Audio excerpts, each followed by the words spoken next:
عليك يا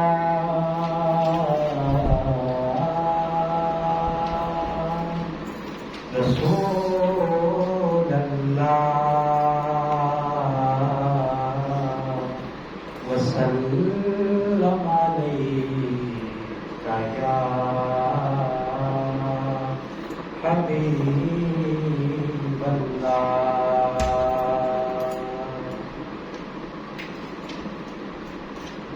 بلغ العلا بكماله كشف الدجى بجماله بلغ العلا بكماله كشف الدجى بجماله حسن جميع خصاله حسن جميع خصاله صلوا عليه وآله بلغ العلا بكماله میں بہک سکوں یہ مجال کیا میرا رہنما کوئی اور ہے میں بہک سکوں یہ مجال کیا میں بہک سکوں یہ مجال کیا میرا رہنما کوئی اور ہے مجھے جان دیں میری منزلیں مجھے جان دیں میری منزلیں یہ شکست پا کوئی اور ہے بلغ العلا بکمالہ کشف الدجى بجمالہ حسن جميع خصاله صلوا عليه وآله بلغ العلا بکماله جسے چادر پہ بلا لیا جسے چاہا اپنا بنا لیا جسے چادر پہ بلا لیا جسے چادر پہ بلا لیا جسے چاہا اپنا بنا لیا یہ بڑے کرم کے ہیں فیصلے یہ بڑے کرم کے ہیں فیصلے یہ بڑے نصیب کی بات ہے بلغ العلا بکمالہ کشف الدجى بجمالہ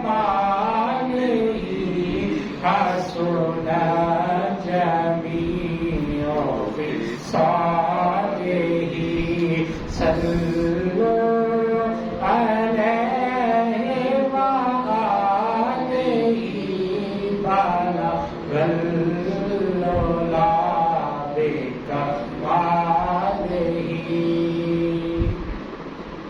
کروں تیرے نام پہ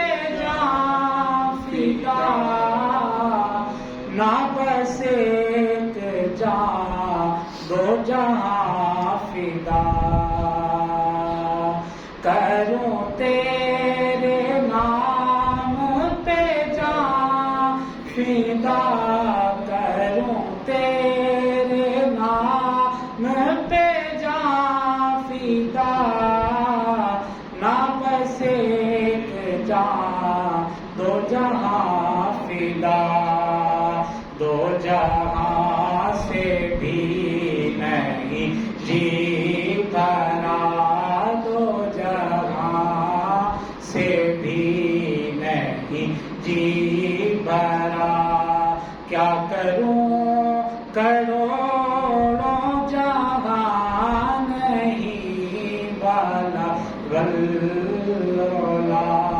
بے کباد ہی کشف تجا بے جمال ہی حسن جمیع صالح صلو علیہ وآلہ بلغ العلا بکمالہ۔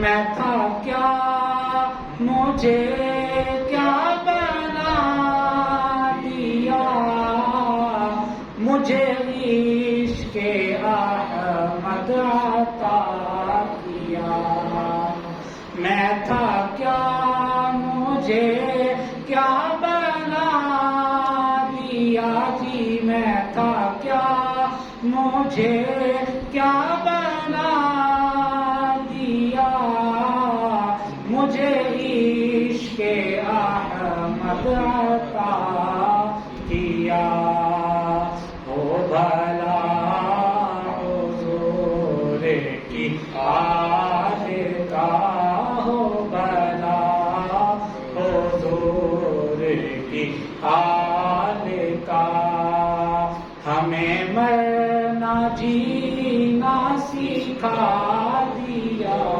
بلغ العلا بکمالہ کشف تجا بے جمالہ حسن جمیع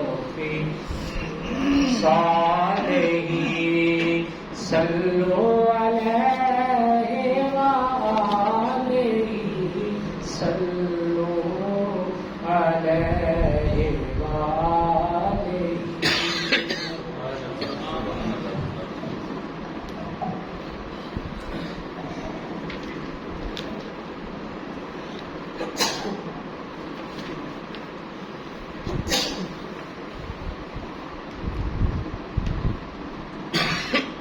الحمدللہ الحمدللہ رب العالمین والعاقبۃ للمتقین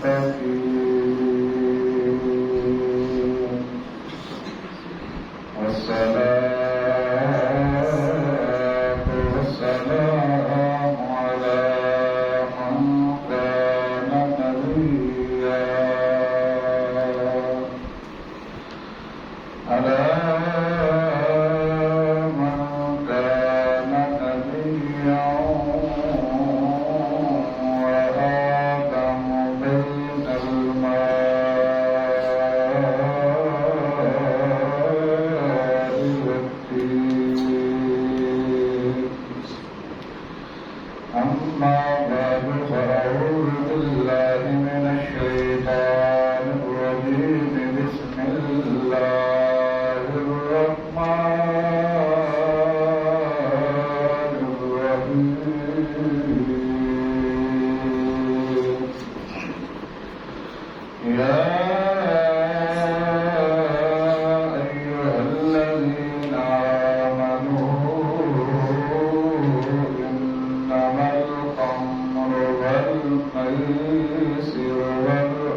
ونحن على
علیہ وآلہ وسلم کے دربار رسالت معاد میں ہدیہ درود و سلام عرض کرنے کے بعد انتہائی معزز و محتشم حاضرین و سامعین، السلام علیکم ورحمۃ اللہ وبرکاتہ۔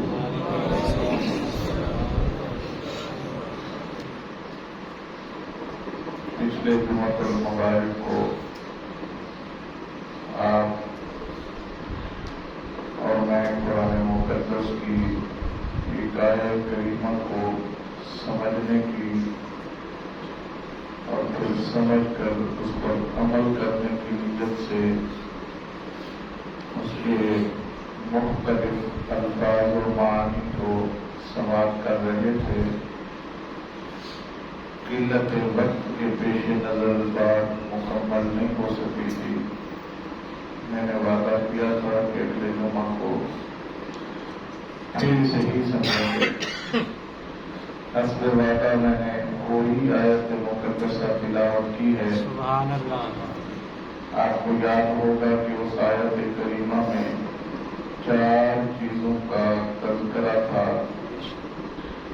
جس کو اللہ پاک نے رجس کہا اور شیطانی کام کہا، اور ساتھ میں ایمان والوں کو حکم دیا کہ اس سے بچ جاؤ،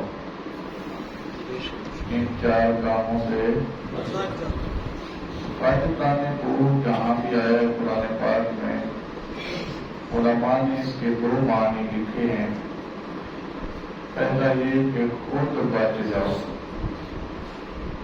اور دوسرا یہ جب خود بچ جاؤ تو کسی اور کو بچا دو۔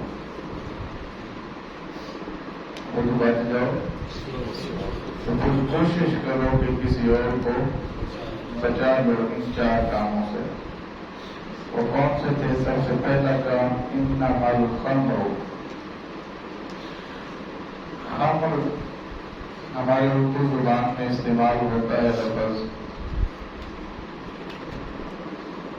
کہتے ہیں مجھے خمار چڑھا ہوا ہے، یہ ہماری اردو میں استعمال ہوتا ہے لفظ۔ کیا چڑھا ہوا مجھے؟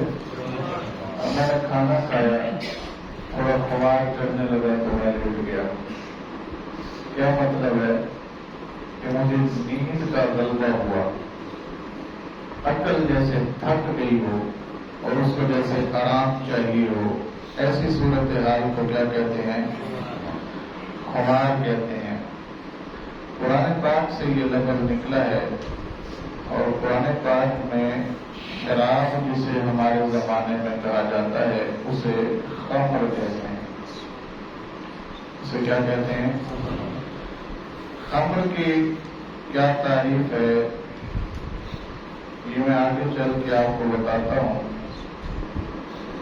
ان سے بات ذہن نشین رہے کہ شراب، جوا، انصاب اور ازلام،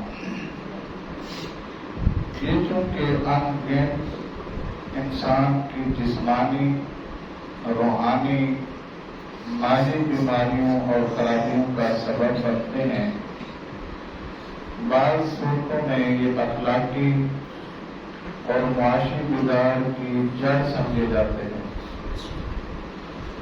انہی عادتوں کی وجہ سے معاشرے کا امن جو ہے وہ تباہ و برباد ہو جاتا ہے۔ فتنہ اور فساد ہر گھر سے نمودار ہونا شروع ہو جاتا ہے۔ اس وجہ سے اسلام نے ہر اس کام کو حرام قرار دیا جو خود انسان کی اپنی زندگی میں بگاڑ پیدا کرے یا پھر انسان کے آس پاس کے لوگوں کو اس سے کیا ہو تکلیف ہونا شروع ہو جائے، تو اسلام نے اسے کیا کر دیا ہے؟ میں اس کی مثال دیتا ہوں۔ جب اسلام شروع ہوا، نبی پاک صلی اللہ علیہ وسلم نے جب اعلان نبوت فرما دیا، اس وقت تک شراب پینا جائز تھا، ناجائز نہیں تھا۔ یہ واضح نہیں رہے آپ کو۔ شراب پی جاتی تھی، شراب بنائی جاتی تھی اور شراب کا باقاعدہ کاروبار کیا جاتا تھا۔ یہ ہجرت مدینہ تک یہ عمل جاری رہا، یعنی نبی پاک صلی اللہ علیہ وسلم 11 نبوی کو مکہ سے ہجرت کر کے مدینہ شریف تشریف لے جاتے ہیں۔ بعض روایات کے مطابق 13 نبوی کو، یعنی 13 سال آپ نے اعلان نبوت کے بعد مکہ شہر میں گزارے۔ ان 13 سالوں میں مسلمانوں کی تعداد بھی مختلف بتائی جاتی ہے، بعض مقامات پر 80 بتایا گیا، بعض مقامات پر 130 بھی بتایا گیا ہے۔ ان 13 سالوں میں صرف اتنے لوگ مسلمان ہوئے۔ انہی لوگوں میں سے بعض نے حبشہ کی طرف بھی ہجرت کی، بعض نے اپنے ایمان کو چھپائے بھی رکھا، اور بعض نے وہ جگہ چھوڑ کر کسی اور جگہ ہجرت کر جانا مناسب سمجھا۔ اللہ کے رسول صلی اللہ علیہ وسلم کو 13 سال بعد حکم ہوا کہ اب آپ بھی یہ شہر چھوڑ دیں۔ اس وقت تک شراب کے بارے میں کوئی حکم نازل نہیں ہوا تھا۔ آ گیا مدینہ کا دور، رسول اللہ صلی اللہ علیہ وسلم جب مدینہ شریف تشریف لائے تو لانے کے فوراً بعد بھی آپ نے اس عمل سے روکا نہیں، نہ ہی اللہ پاک نے روکا۔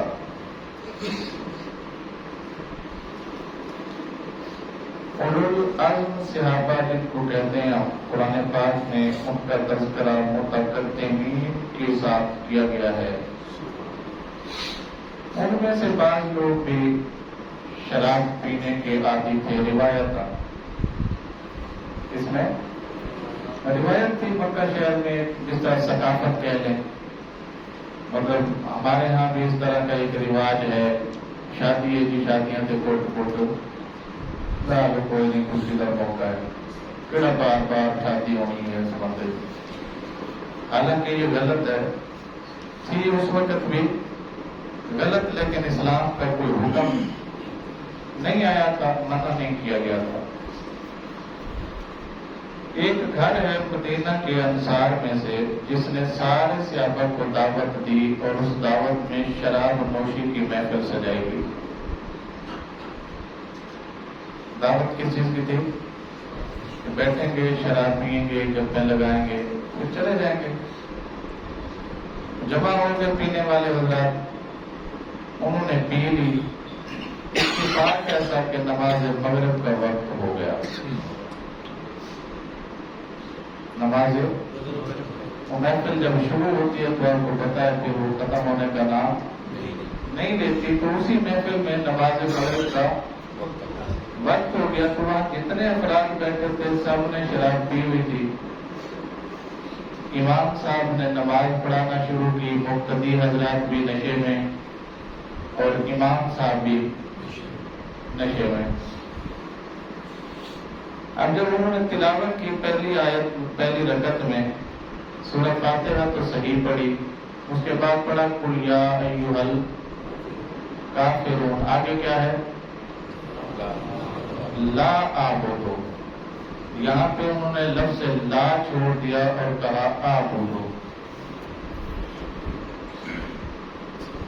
قرآن پاک میں یہاں آیا نا قل یا ایھا الکافرون کے بعد لا اعبد، ہم عبادت نہیں کرتے۔ لا اعبد ما تعبدون، اس کی جس کی عبادت کافر تم کرتے ہو، ہم اس کی عبادت۔ مسئلہ کیا ہے کہ ہم اللہ کی عبادت کرتے ہیں، بتوں کی عبادت، یہ اس آیت کا ترجمہ ہے۔ لیکن جب انہوں نے نماز میں پڑھا کہ قل یا ایھا الکافرون اعبد ما تعبدون، اس کا ترجمہ یہ بن گیا کہ ہم بھی اسی کی عبادت کرتے ہیں جس کی تم کرتے ہو۔ یہ نماز مغرب کی کہانی میں آپ کو بتا رہا ہوں۔ کہاں پر ہوئی ہے؟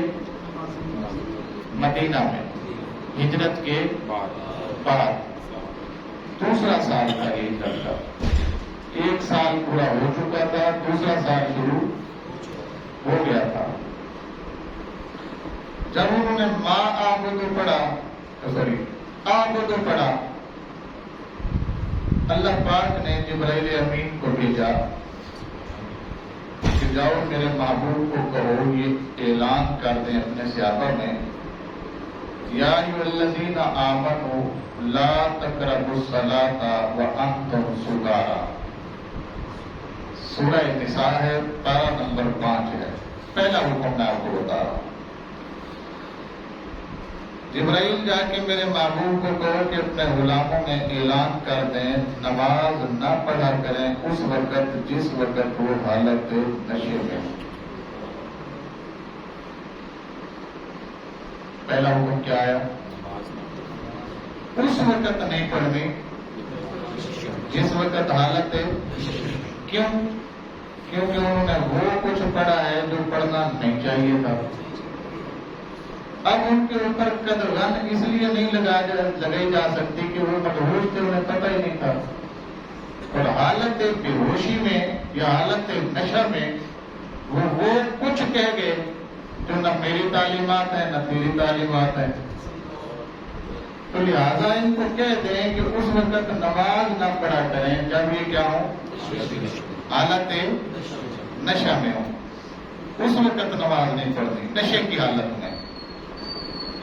تو یہی وجہ ہے اس آیت کے تحت علماء نے لکھا ہے وہ بندہ جس کو خمار ہو، نیند کی طلب ہو رہی ہو، سفر سے آیا ہو، بھوک اسے لگی ہوئی ہو، کھانے کی طلب ہو رہی ہو، تو پہلے نیند پوری کرے پھر نماز پڑھے۔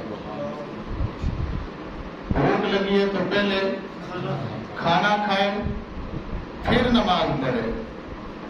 کوئی ایسا کام جو بچوں سے ریلیٹڈ ہے، بچے اولاد ایک ایسی چیز ہے جس کے دکھ ماں باپ برداشت نہیں کر سکتے، تو کوئی ایسا کام جس کی ضرورت تمہاری اولاد کو ہے، اگر کوئی ایسا کام ہے پہلے وہ کر لو پھر نماز پڑھو۔ کیوں؟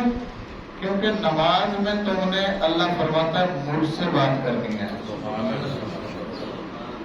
اپنی باتیں مجھ سے کرنی ہے۔ کہیں ایسا نہ ہو کہ تم مجھ سے بات کرتے کرتے بھوک کو یاد کر بیٹھو، ایسا نہ ہو کہ مجھ سے بات کرتے کرتے تمہاری آنکھ لگ جائے تم سو جاؤ، ایسا نہ ہو کہ مجھ سے بات کرتے کرتے تمہارا بچہ روئے اور تمہارا خیال سارا تمہاری اولاد کی طرف چلا جائے۔ تو لہذا یہ کام پہلے کر کے ہو۔ اسی وجہ سے شرعی طور پر ماں کو یہ حکم ہے کہ جب وہ نماز پڑھ رہی ہو اور اس کا وہ بچہ جو ابھی بلوغت کو نہیں پہنچا رو پڑے تو ماں کو حکم ہے نماز چھوڑ دے۔ ماں کو کیا حکم ہے کہ نماز چھوڑ دے، نماز بعد میں پڑھی جا سکتی ہے۔ اس خیال کے ساتھ کہ بچہ رو رہا ہے، پتہ نہیں جل نہ گیا ہو، پتہ نہیں کہیں گر نہ گیا ہو، پتہ نہیں اس کو کوئی چیز کاٹ نہ گئی ہو، یہ خیال تیرے نماز کے اندر نہ آئے۔ پہلے جا بچہ سنبھال، جب وہ سنبھل جائے پھر آ کے نماز پڑھ۔ اصولی طور پر یہ ہے، ٹھیک ہو گیا جی؟ اللہ نے پہلا حکم کیا دیا؟ جس وقت تم نشے کی حالت میں ہو اس وقت نماز کے قریب پڑھنا، تو دور کی بات، قریب بھی نہیں آنا۔ اس کا مطلب یہ ہے کہ کوئی پڑھ رہا ہو تب بھی نہیں آنا۔ اس کا مطلب کیا ہے کہ کوئی تم نہیں پڑھ رہے، کوئی پڑھ رہا ہے تب بھی تم قریب نہ ہو۔ وجہ یہ ہے کہ تم نشے میں ہو سکتا ہے تم اس نماز پڑھنے والے کو نقصان پہنچا دو، یا اس کا دھیان تمہاری طرف ڈائیورٹ ہو جائے، اس لیے قریب بھی نہیں آنا۔ پہلا حکم یہ آیا۔ جب یہ آیت نازل ہو گئی اور صحابہ کرام نے یہ صاحب کو پتا چل گیا کہ یہ آیت آ گئی ہے کہ اب نماز جو ہے وہ نشے کی حالت میں نہیں پڑھنے، اس آیت کو سننے کے بعد حضرت عمر فاروق رضی اللہ تعالی عنہ کے ذہن مبارک میں بار بار یہ سوال آتا تھا، یہ کوئی مکمل حکم نہیں ہے، یہ مکمل حکم نہیں ہے. نماز کے قریب نہیں آنا نشے کی حالت میں. ان کو ذاتی طور پہ یہ چیز پسند نہیں تھی کہ کوئی نشہ کرے، اس لیے ان کے دل میں ایک کھٹکا سا مسلسل لگا رہتا تھا، جس کو وہ برداشت کرتے رہے یہاں تک کہ ان کی برداشت نے جواب دے دیا اور وہ اللہ کے رسول کی بارگاہ میں حاضر ہو گئے اور عرض کی یا رسول اللہ صلی اللہ علیہ وسلم، شراب کے بارے میں اللہ ہمارے لیے کوئی واضح احکامات بھیجے. کیا بھیجے؟ واضح احکامات بھیجے. یہ کیا بات ہے؟ نماز کے وقت نہیں پڑھو. جب آپ نے یہ مشورہ دیا تو اللہ کے رسول صلی اللہ علیہ وسلم کو بھی یہ مشورہ پسند آیا. پھر اللہ پاک نے یہ آیت اتاری، یا ایھا الذین آمنوا انما الخمر والمیسر والانصاب والازلام رجس من عمل الشیطان. سبحان اللہ. اے ایمان والو، شراب، جوا، انصاب اور ازلام یہ کیا ہے؟ رجس. حرام کا بھی لفظ نہیں آیا. یہ بات ہے، یہ سٹیپ میں آپ کو بتا رہا ہوں. پہلا سٹیپ کیا تھا؟ نماز کے وقت نہیں پی کیا. دوسرا سٹیپ یہ ہے کہ یہ ناپاک عمل ہے، شیطانی کام ہے. کون سے کام ہے؟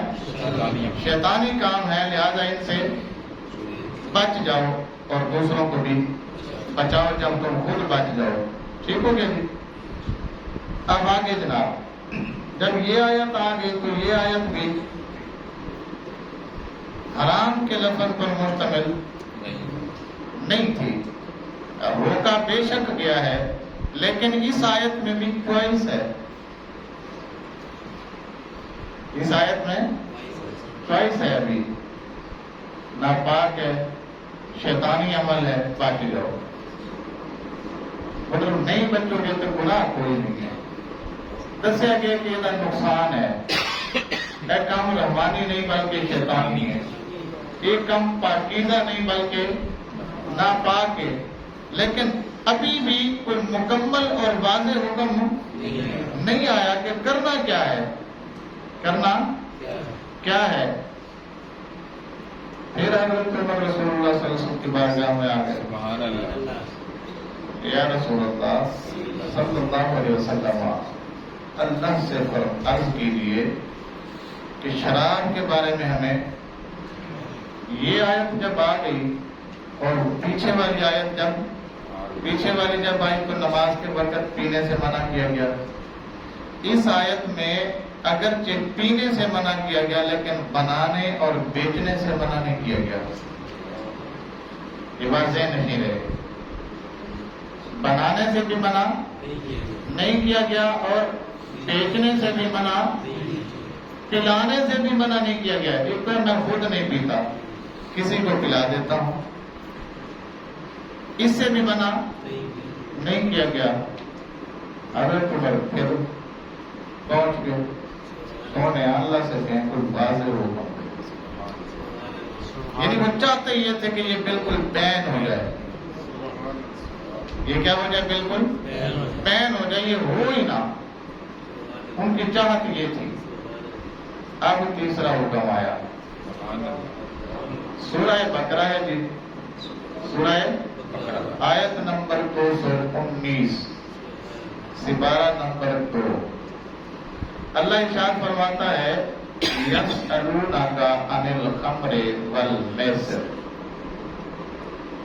پیارے محبوب، آپ کے صحابہ پوچھتے ہیں آپ سے شراب اور جوئے کے بارے میں. قل، ان سے کہہ دیجئے فیہما اثم، ان دونوں کے اندر گناہ ہے. ان دونوں کے اندر کیا ہے؟ یہ تیسرا حکم ہے. حرمت شراب پر یہ پہلا، نماز کے وقت نہیں پینی. دوسرا، نہ پیو لیکن بنا بھی سکتے ہو، بیچ بھی سکتے ہو، پلا بھی سکتے ہو. ٹھیک ہے، اس میں اجازت ابھی موجود تھی، گنجائش تھی. یہ تیسرا آیا. پیارے محبوب، آپ کے صحابہ آپ سے شراب اور جوئے کے بارے میں پوچھتے ہیں کہ ان کا کیا حکم ہے. قل فیہما اسم، ان کو بتائیں ان دونوں کے اندر گناہ ہے. ان دونوں کے اندر کیا ہے؟ جڑے سنتے نے وہ سنتے رہنا، باقی جا کے پھر بولو کی ہے دونوں کے اندر. ٹھیک ہو گیا. کیسا گناہ ہے؟ یہ اصل مسئلہ. اسم تو گناہ ہے، تو یا اللہ کیسا ہے؟ فرمایا کبیر. اسم کبیر، بڑا گناہ ہے. گناہ کبیرہ کی تعریف آپ میں سے کسی باقی ہے؟ جی کوئی بندہ گناہ کبیرہ کی تعریف جانتا ہے؟ چلو پھر جاگ کے سنیں. علماء فرماتے ہیں گناہ کبیرہ اس عمل کو کہا جاتا ہے جس کی وجہ سے بندہ مومن دوزخ میں پہنچ جائے. گناہ کبیرہ کسے کہا جاتا ہے؟ جس کی وجہ سے مسلمان بندہ، مومن بندہ، صاحب ایمان بندہ جہنم میں چلا جائے، ایسے عمل کو کہتے ہیں گناہ کبیرہ. ایسے عمل کو کیا کہتے ہیں؟ اونچی بولو. کون سا عمل ہوتا ہے؟ جس عمل کی وجہ سے بندہ مومن، ایمان والا، صاحب ایمان بندہ جہنم میں چلا جائے، اسے کہتے ہیں گناہ کبیر. اسے کیا کہتے ہیں؟ یہ جو آپ نے حدیث سنی ہے کہ پانی وضو کرتے کرتے انسان کے جب ہاتھ ہوتا ہے تو ہاتھ کے گناہ جھڑ جاتے ہیں، منہ ہوتا ہے تو چہرے کے گناہ جو ہے وہ جھڑ جاتے ہیں، یہ کونیوں سمیت ہوتا ہے تو بازوؤں کے گناہ جھڑ جاتے ہیں، مسح کرتا ہے تو سر کے گناہ جھڑ جاتے ہیں، پاؤں دھوتا ہے تو پاؤں کے گناہ جھڑ جاتے ہیں. یہاں علماء نے واضح لکھا ہے کہ یہاں سے مراد گناہ صغیرہ ہے. یہاں سے مراد. ایک اور بات آپ نے سنی ہوگی، جو بندہ اذان سنتے سنتے اذان کا جواب دیتا رہے اس کے گناہ معاف ہو جاتے ہیں. کوئی شک نہیں ہے اسے، ہمیں اس بات پر یقین کامل ہے کہ گناہ معاف مگر گناہ صغیرہ، گناہ ایک نماز پڑھ کے دوسری کے انتظار میں رہنا، اس دوران انتظار کرتے رہنا انسان کے گناہوں کو مٹا دیتا ہے. کوئی شک نہیں، ہمیں اس پر پورا یقین ہے. لیکن کون سے؟ گناہ صغیرہ. ٹھیک ہو گیا جی. ماں باپ کا کہنا ماننے والا جتنا مرضی گناہ گار ہو، اس کے گناہ معاف ہو جاتے ہیں. کون سے گناہ؟ کیوں؟ اس لیے کہ کبیرہ کی ڈیفینیشن شریعت محمدیہ میں یہ ہے کہ وہ عمل جس کی وجہ سے صاحب ایمان بندہ جہنم میں چلا جائے، ایسے گناہ کو گناہ کبیرہ کہتے ہیں. ایسے گناہ کو گناہ.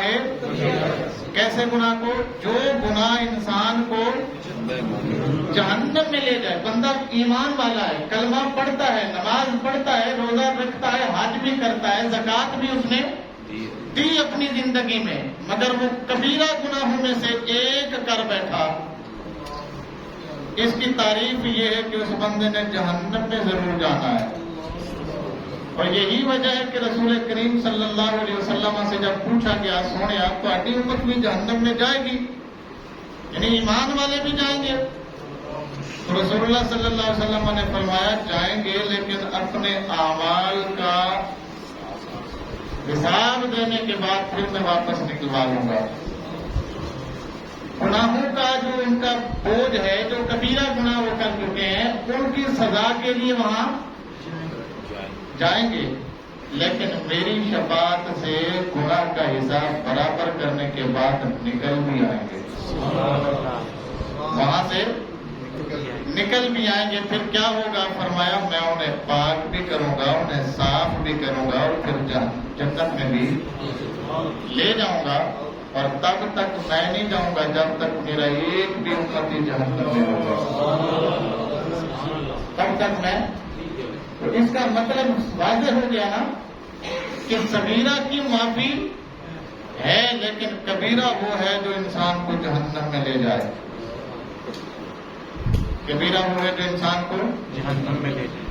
تو جتنے بھی کبیرہ گناہ کرنے والے ہیں یہ بات کنفرم ہو گئی ہے. آپ چاہے 11ویں کی 11 دیگیں پکا لیں، میلاد پہ اتنا لنگر پکائیں کہ ساری دنیا کھا جائے اور ختم نہ ہو. آپ چاہے تو جناب پورا بازار غلام کی پتیوں سے سجا دیں، کبیرہ گناہ معاف نہیں ہوگا. کیسے؟ سوائے توبہ کے. سبحان اللہ. کبیرہ گناہ نہیں معاف ہوتا سوائے اونچی بولیے، کبیرہ گناہ نہیں معاف ہوتا سوائے توبہ کے. اور میں توبہ کا طریقہ آپ کو پہلے بتایا ہوا ہے. سبحان اللہ. بتایا نا؟ نہیں بتایا؟ چلے میں پھر ریویو کر دیتا ہوں. توبہ کے طریقے میں سے پہلا یہ ہے کہ جس کے ساتھ زیادتی ظلم کیا ہے اس کا بدلہ پورا کرو. مثال کے طور پر کسی کو آپ نے دھوکہ دیا اور دھوکے سے اس کا مال لے لیا، یہ گناہ کبیرہ ہے. یہ کیا ہے؟ گناہ ہے. اب توبہ کرنی ہے اس سے. یہ توبہ نہیں ہے کہ بندہ آئے مسجد میں جناب وضو کر کے نمازیں بھی پڑھے اور بار بار کہے جائے یا اللہ میری توبہ، یا اللہ میری، یا اللہ میری، یا اللہ میری توبہ. تو یہ توبہ نہیں ہے. اگر توبہ کرنا چاہتا ہے تو اس کا طریقہ یہ ہے کہ جس کو دھوکہ دیا تھا، جتنا مال دھوکے سے لیا تھا اسے واپس کرے. پہلے کیا کرے؟ واپس کرے. پھر اس بندے سے معافی بھی مانگے کہ یار میرے سے غلطی ہو گئی، مجھے معاف کر دے. وہ بندہ اسے معاف کر دے، اس کے بعد آ کے کہے یا اللہ میری توبہ. اس کے بعد آ کے کہے یا اللہ میری توبہ. تو اب توبہ کی قبولیت کا یقین کر لے. نبی پاک نے فرمایا اللہ نے اس کی توبہ قبول کر لی ہے. یہ طریقہ ہے. ٹھیک ہو گیا جی. اگر کسی بندے نے نماز نہیں پڑھی زندگی میں اور وہ آ کے کہتا ہے یا اللہ میری توبہ، تو توبہ کہنے سے توبہ نہیں ہوگی. اس کا طریقہ کیا ہے؟ آنے والی نمازیں چھوڑے نہیں، چھوٹی ہوئی نمازوں کی قضا کرے، پھر اللہ کو کہے یا اللہ میری توبہ، میں ایسا کام دوبارہ نہیں کروں گا. اب یقین کر لے کہ اللہ نے اس کی توبہ. انہیں نہ پہلیاں پڑھنیاں نہ آن والیاں پڑھنیاں، خالی کہہ دینا جناب توبہ. ایسے طریقے سے توبہ نہیں ہوتی. ویسے بھی توبہ کے 3 رکن ہیں، پتہ ہے نا آپ کو؟ توبہ کے 3 رکن ہیں. پہلا، جو گناہ ہو چکا ہے اس پر بندے کو شرمندگی ہو، ندامت ہو اسے کہ مجھ سے کیوں ہوا ہے، نہیں ہونا چاہیے تھا، بہت پریشان ہو جائے. اور دوسرا کیا ہے؟ آئندہ نہ کرنے کا پکا ارادہ کر لے. اور پھر تیسرا، اس ارادے پہ ثابت قدم بھی رہے. اس ارادے پہ ایسا نہ ہو کہ ارادہ کیا رات کو کہ نہیں کرنا، کچھ سویرے اٹھ کے پھر وہی کام. نہیں، جب کہہ دیا کہ نہیں کرنا تو اب موت آتی ہے تو آ جائے مگر ارادہ نہ ٹوٹے. ایسی توبہ کو توبہ کہتے ہیں. 12 تیسرا حکم آ گیا جی، کل فیہما اسم کبیر. ان دونوں کے اندر گناہ ہے اور گناہ کبیرہ ہے. کون سا گناہ ہے؟ وَمَنَافِعُ لِلنَّاسِ. شراب اور جوئے میں بے شک لوگوں کو نفع اور ہوتا ہوگا. ظاہری بات ہے شراب بیچنے والے کو نفع ہوگا، جوا جیتنے والے کو. منافع للناس، اس میں لوگوں کے لیے نفع تو ہے، نفع ہے.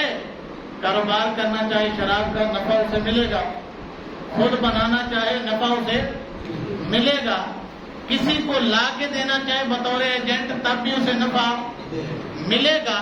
اگر خود جوا کھیل رہا ہے تب بھی اسے کمیشن آئے گی، کسی کا لگا رہا ہے تب بھی کمیشن آئے گی اسے. تو جو کام کر رہا ہے نفع اسے ملے گا، نفع اسے ملے گا. لیکن وَإِسْمُهُمَا أَكْبَرُ مِن نَفْعِهِمَا. غور سے بتائیں اور اپنے صحابہ کو سنائیں، ان کا گناہ ان دونوں کے نفع سے کہیں زیادہ بڑا ہے۔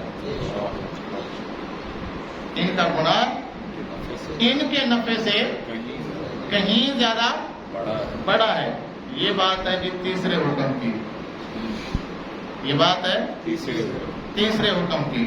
بات یہیں ختم نہیں ہوئی، ابھی بھی اللہ پاک نے اس کی ڈیفینیشن کی ہے کہ اس کے اندر فائدہ بھی ہے، نقصان بھی ہے، گناہ بھی، لیکن فائدے اور نقصان کے بیچ میں نقصان بڑا ہے۔ فائدے اور نقصان کے بیچ میں اونچی بولو، نقصان ہے بڑا ہے۔ یہ میں نہیں کہہ رہا، قرآن پاک کے واضح الفاظ ہیں کہ ان کا نقصان بڑا ہے، اتنا بڑا ہے کہ فائدہ کچھ بھی۔ کیوں؟ کیونکہ فائدے میں زیادہ سے زیادہ تمہیں 5,000 مل جائے گا، 10 مل جائے گا، چلو لاکھ مل جائے گا، کروڑ مل جائے گا، ارب مل جائے گا، کھرب مل جائے گا۔ اگلی آیت آئی، یہ کتنا ہے جی؟ چوتھا گیا۔ پانچویں حکم میں آ کے شراب کو بین کیا گیا۔ پانچویں حکم میں کیا کیا گیا؟ شراب کو بین کر دیا گیا۔ سونے نبی، پیارے نبی صلی اللہ علیہ وسلم امت کو بتائیے، شراب ہو، جوا ہو، ازلام ہو، انصاب ہو، یہ سارے کے سارے آج کے بعد حرام، آج کے بعد، آج کے بعد حرام۔ جب یہ حکم آیا نا تو حضرت عمر کہتے ہیں جب میں مدینہ کی گلی کے باہر نکلا نا تو میں نے گلی میں دیکھا شراب کو ایسے بہا رہے تھے لوگ جیسے پانی کو بہایا جاتا ہے۔ جن کے گھر میں مٹکے پڑے تھے، جو کاروبار کر رہے تھے، انہوں نے لا کے باہر گلی میں پھینک دیے، توڑ دیے۔ انہوں نے کہا جب آ گیا حرام ہے، آج کے بعد یہ حرام ہے، آج کے بعد یہ حرام ہے۔ مگر اس کے بعد بھی جو آپ اس کو پی لے اور یہ بھی نہ سمجھے کہ رسول نے بھی منع کیا، قرآن نے بھی ایک دفعہ نہیں بلکہ پانچ حکموں کے ساتھ منع کیا، پھر بھی وہ پیے۔ اور بات تو وقت ایسے ہیں کہ اسے غلط بھی، اور آج کل جس طرح کے ہمارے سنگر اور گلوکار گانے لکھ رہے ہیں اس سے وہ چلتے ہیں ساری پبلک میں تو انہیں سنا جاتا ہے جناب، یعنی وہاں سے ان کو یہ آئیڈیا ملتا ہے کہ شراب بھی کوئی چیز ہے جس کا نقصان بھی کوئی نہیں ہے، لہٰذا پی لینی چاہیے۔ جتنے بھی گلوکار ہیں، آپ نے گانے سنے ہوں گے شراب کے، تو جتنے بھی میں نے سنے ہیں کم از کم سنایا گیا مجھے یا بتایا گیا ہے، تو ان کا یہی مطلب نکلتا ہے کہ جناب جائز ہے، کیا ہے؟ جائز ہے، حلال ہے۔ اور وہ گانا لکھنے والا بھی مسلمان، گانا گانے والا بھی مسلمان، آگے جس کی گاڑی، ٹریکٹر، کار، رکشے پہ چل رہا ہے وہ بھی مسلمان، اور ساتھ میں کہتا ہے ہمیں سے بڑا عاشق رسول بھی، لاکھ لعنت نہیں ہے ایسے عاشق رسول پر۔ کیا خیال ہے آپ کا؟ غلط گال کر رہے ہیں؟ اس طرح کے ڈرامے بنائے جا رہے ہیں جن کے اندر شراب پیتا ہوا، اس طرح کی فلمیں بنائی جا رہی ہیں مسلمان ممالک میں جس میں شراب کو باقاعدہ فائدہ مند کر کے دکھایا جا رہا ہے اسلامی ریاست کے اندر۔ اور پھر سب سے بڑا ظلم یہ ہے استاد جی کہ غیر مسلم کھڑا ہو کے اسمبلی میں بل لے آئے اور اسے کہے جناب شراب پہ پابندی عائد کر دی جائے۔ کوئی دنیا کا مسلک ایسا نہیں ہے، کوئی مذہب ایسا نہیں ہے جس میں شراب حرام ہے نہ ہو۔ کیا نام تھا اس کا؟ ڈاکٹر رمیش کمار۔ وہ اسمبلی میں بل لے کے آئے کہ شراب کو کیا کر دیا جائے؟ حرام قرار دیا جائے، کیونکہ ہے ہی حرام۔ تو یہاں ہمارے لیے بھی حلال نہیں ہے، عیسائیت میں بھی یہ حرام ہے، یہودیت میں بھی یہ حرام ہے، ہندو مت میں بھی یہ، سکھوں میں بھی یہ، ہر مسلح نے یہ کہا کہ یہ حرام ہے۔ جب سب نے کہا یہ حرام ہے، پھر عیسائیوں کے نام پر تم کیوں اس کو حلال رکھ کے بیٹھے ہو؟ پھر ہمیں بدنام کرنے کے لیے تم نے شراب کو کیوں حلال کیا ہوا ہے؟ اور 360 کے اندر جہاں پہ مسلمان سارے بیٹھے ہوئے تھے انہوں نے کہا نہیں جی نہیں ہو سکتا. یہ میں نے کہا تیرا بچہ مرا ہوتا جوان نشے کی حالت میں تجھے پتا ہوتا کہ اس کو ہونا چاہیے یا نہیں ہونا چاہیے. پوچھ ان ماؤں سے جن کے بچے جوانی کی حالت میں ضائع ہو گئے اور ایسی صورتحال میں آ گئے ہیں کہ نہ منہ میں ہے اور نہ ہی زندہ میں ہے. لاشیں ہیں باقاعدہ. ماں باپ روزانہ دیکھ کے ان کو مرتے ہیں سڑتے ہیں جلتے ہیں.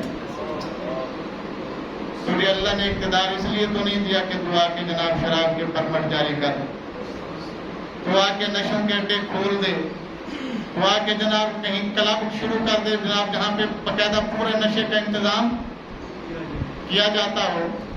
یہ تو تجھے اللہ نے اقتدار نہیں دیا تھا اس لیے, بلکہ ہماری معاشرتی علوم میں جس کو ہم کہتے ہیں معاشرتی علوم سے کیا کہتے ہیں آج کل سوشل اسٹڈی, ٹھیک ہے جی, مطالعہ پاکستان, اس میں تو یہ لکھا ہوا تھا باقاعدہ کہ اقتدار اللہ کی امانت ہے. پڑھا تھا کسی نے؟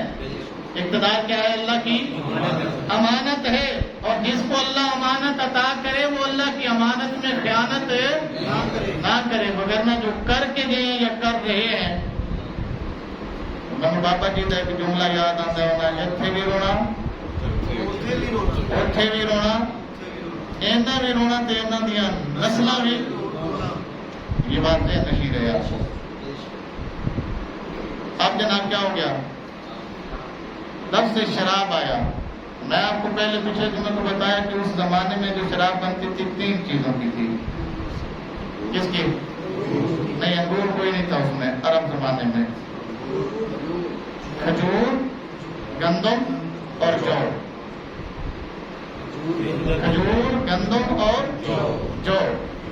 جب یہ 3 چیزوں کی شراب تھی یہ ہو گئی.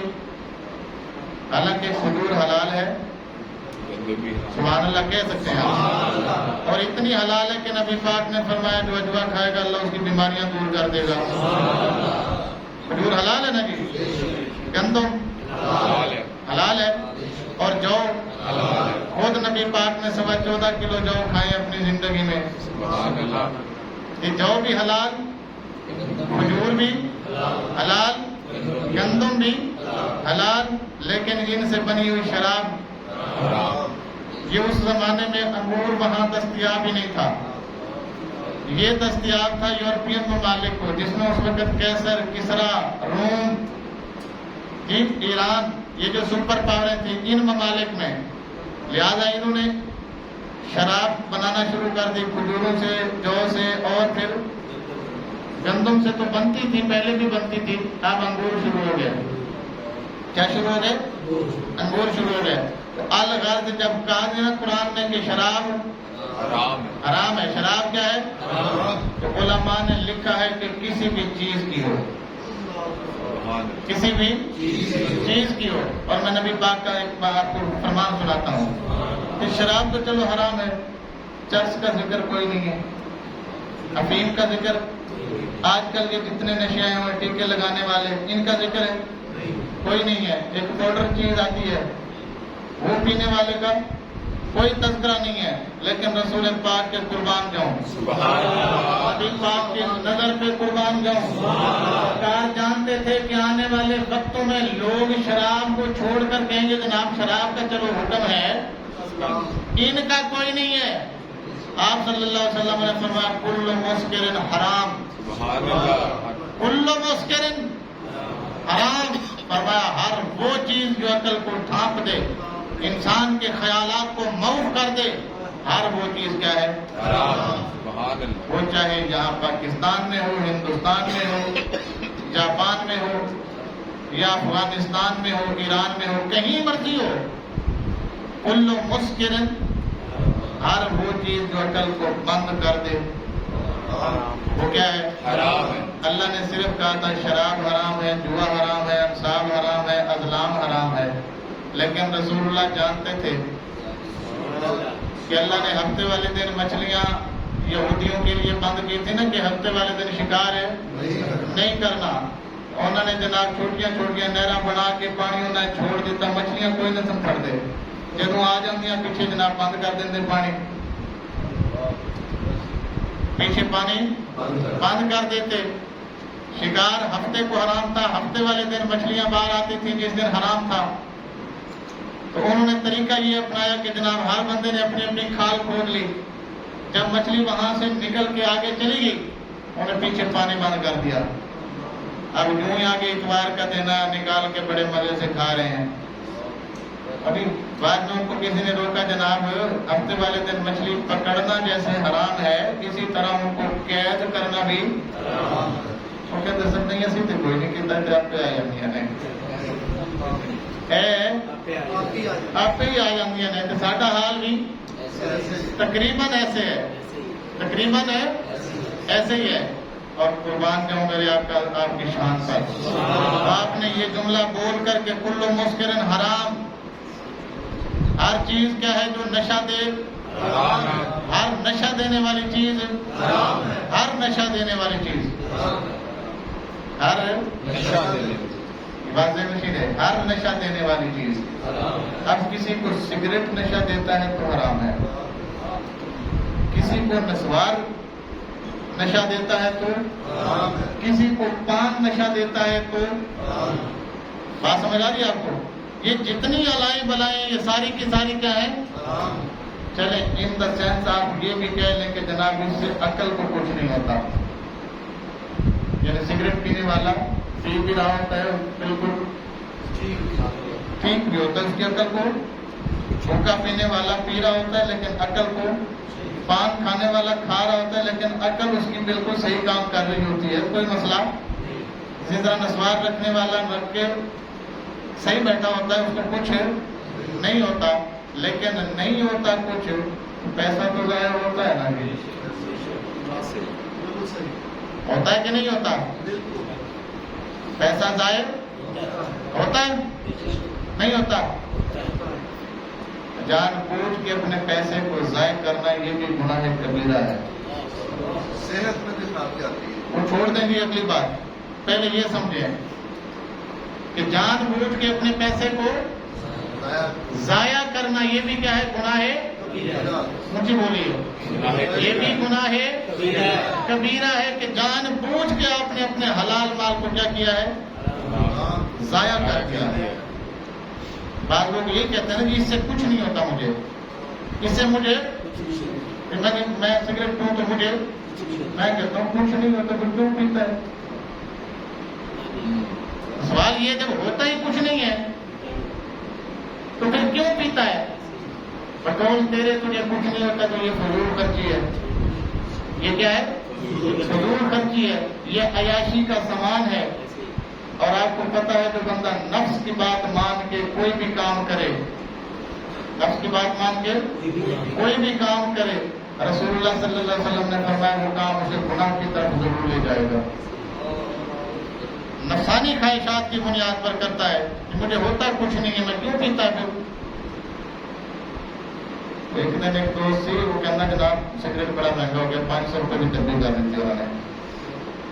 کتنے دن اور سمجھ نہیں آتے کہ سارا ٹیکس اسی دینا, تو میں کہ تسی نہ پیو. جب 500 دی ہو گئی ہے تسی نہ دیو ٹیکس تے, کہنا رہ بھی نہیں نہ ہوتا کہ رہ بھی نہیں ہوتا. تو میں کہ ان نشہ ہے, کسی کو تو کیا کہتے ہیں؟ نشہ کہتے ہیں. اور نبی پاک بتا گئے کہ ہر نشہ حرام ہے. بات سمجھ آ گئی؟ انشاءاللہ باقی اگلے جمعہ کو مبارک ہو. اللہ کریم ہمیں